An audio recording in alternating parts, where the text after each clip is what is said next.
Israel ഭീഷണിക്കിടയിലും global Sumud flotilla Gaza തീരത്ത് നിന്ന് 90 നോട്ടിക്കൽ മൈൽ അകലെ എത്തിയ ഫ്ലോട്ടിലയെ തടയാൻ 20 യുദ്ധക്കപ്പലുകളാണ് ഇസ്രായേൽ വിന്യസിച്ചിരിക്കുന്നത്.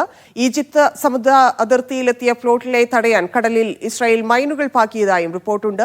ഇസ്രായേൽ സേനയും ഫ്ലോട്ടില സംഘവും തമ്മിൽ ഏറ്റുമുട്ടൽ ഒഴിവാക്കണമെന്ന് വിവിധ രാജ്യങ്ങൾ ആവശ്യപ്പെട്ടു. അതിനിടെ ഗസ സിറ്റിയിൽ നിന്ന് അവശേഷിച്ചവരോട് ഒഴിഞ്ഞുപോകാൻ അന്ത്യശാസനം നൽകി ഇസ്രായേൽ. ഇന്ന് 61 പേരെ ഇസ്രായേൽ കൊലപ്പെടുത്തി. ട്രംപ് മുന്നോട്ട് വെച്ച 20-ദിന പദ്ധതി ഹമാസ് തള്ളിക്കളയുമെന്ന് റിപ്പോർട്ടുകൾ. MC നാസർ ചേരുന്നു. നാസർ, ഗസയുമായി ബന്ധപ്പെട്ട് വിവിധ വിഷയങ്ങളുണ്ട്. ഇന്നിപ്പോൾ ഏറ്റവും പ്രധാനപ്പെട്ടത് ഫ്രീഡം ഫ്ലോട്ടില തീരമടുക്കുന്നു എന്നുള്ളതാണ്. എന്തൊക്കെ പ്രതിസന്ധികളാണ് ഇനിയുള്ളത്?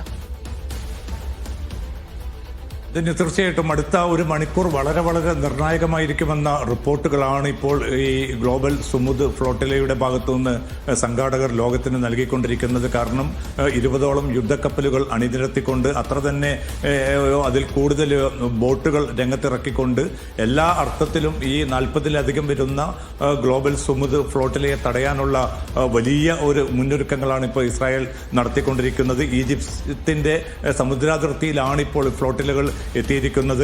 ഇനി ഏതെങ്കിലും ഫ്ലോട്ടിലകൾ ഇസ്രായേൽ സൈന്യം കീഴടക്കിയാൽ പോലും മറ്റുള്ളവ മുന്നോട്ട് തന്നെ പോകണം, ലക്ഷ്യത്തിലേക്ക് തന്നെ നീങ്ങണം എന്നൊരു തീരുമാനത്തിൽ കൂടി ഈ ഫ്ലോട്ടിലയുടെ സംഘാടകർ എത്തിച്ചേർന്നിട്ടുണ്ട്. 40-ലധികം ബോട്ടുകളാണ് ഈ ഫ്ലോട്ടിലയുടെ ഭാഗമായിട്ട് ഗസയിലേക്ക് ലക്ഷ്യമിട്ട് മുന്നേറുന്നത്. ഈ 40-ലധികം ബോട്ടുകളിലായിട്ട് യൂറോപ്യൻ രാജ്യങ്ങളിൽ നിന്നും മറ്റുമുള്ള ഏതാണ്ട് 500-ലധികം പരിസ്ഥിതി സാമൂഹിക ആക്ടിവിസ്റ്റുകളും പ്രവർത്തകരുമാണ് ഇതിന്റെ ഭാഗമായിട്ട് ഉള്ളത്. ഗ്രേറ്റ തുംബർഗ് ഉൾപ്പെടെയുള്ളവരും ഈ ഫ്ലോട്ടിലയെ അനുഗമിക്കുന്നുണ്ട്.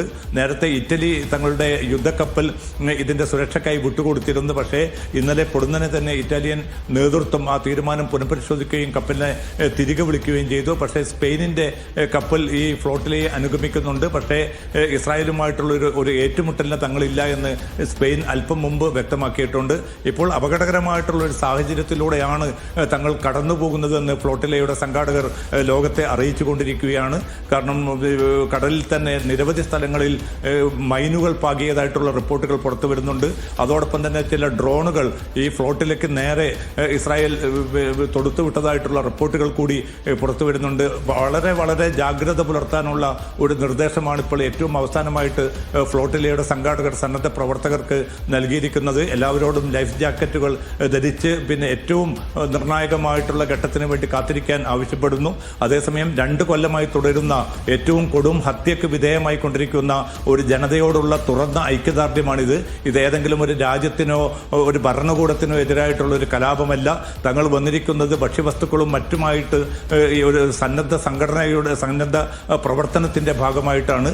ഇത് ലോക നിയമങ്ങളുടെ അന്താരാഷ്ട്ര നിയമങ്ങളുടെ വെളിച്ചത്തിൽ മാത്രമാണ്. ഒരു തുറന്ന ഏറ്റുമുട്ടലിന് തങ്ങളില്ല. പക്ഷേ അതേസമയം ഗസ തീരത്തേക്ക് തങ്ങൾ ലക്ഷ്യമിട്ടിരിക്കുന്നു. അവിടേക്ക് തന്നെ തങ്ങൾ എത്തിച്ചേരും എന്ന ഒരു പ്രഖ്യാപനം കൂടിയാണ് നിശ്ചയദാർഢ്യത്തോടുകൂടിയും അസാമാന്യമായിട്ടുള്ള ആത്മവീര്യത്തോടുകൂടിയും ഈ സന്നദ്ധ പ്രവർത്തകർ നൽകിക്കൊണ്ടിരിക്കുന്നത്. ലോകം വലിയ ആശങ്കയോടുകൂടിയാണ് അടുത്ത സംഭവ വികാസങ്ങൾ എന്തായിരിക്കുമെന്ന് ഉറ്റുനോക്കുന്നത്. എന്തായാലും അടുത്ത ഒരു മണിക്കൂറിനുള്ളിൽ മിക്കവാറും ഇസ്രായേൽ സൈന്യം ഈ ഫ്ലോട്ടിലയെ തടയും.